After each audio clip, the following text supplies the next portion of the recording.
Zenj TV, tujivunie nyumbani.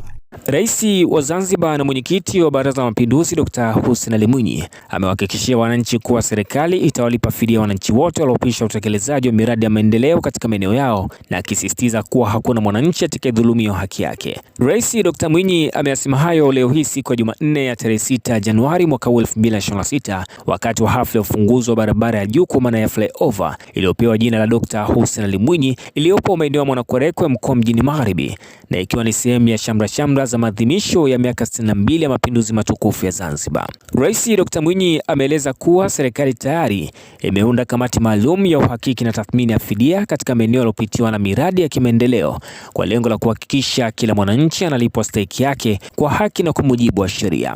Aidha, Rais Dr. Hussein Ali Mwinyi amesisitiza kuwa maendeleo ya kweli yanachochewa na uwepo wa miundombinu bora, hususan barabara, na amewataka wananchi kuwa tayari kushirikiana na serikali kwa kupisha miradi ya maendeleo kwa maslahi ya taifa kwa ujumla. Rais Dr. Mwinyi amefafanua kuwa ujenzi wa barabara, madaraja na flyover unaongeza thamani ya ardhi na nyumba, na hivyo ni muhimu wananchi kuunga mkono juhudi za serikali katika kutekeleza miradi mbalimbali ya kimaendeleo katika maeneo yao. Aidha, Rais Dr. Hussein Ali Mwinyi amesema kuwa ujenzi wa flyover hiyo ni wa kihistoria na ni ushahidi wa dhana ya uongozi unaoacha alama, na akiwataka wananchi kuitunza miundombinu hiyo na kuacha kujenga katika maeneo ya hifadhi ya barabara ambayo yametengwa mahsusi kwa ajili ya miundombinu ya maji, umeme na mawasiliano. Ameongeza kuwa serikali inaendelea kuimarisha miundombinu mbalimbali ikiwemo ujenzi wa bandari jumuishi ya Mangapwani, bandari ya Mpiga Duri Shumba, na hivi karibuni kuanza kwa ujenzi wa bandari ya Wete, hatua inayolenga kuifungua Zanzibar kiuchumi na kuharakisha maendeleo. Na huu ni muonekano wa barabara ya juu kwa maana ya flyover ya Mwanakwerekwe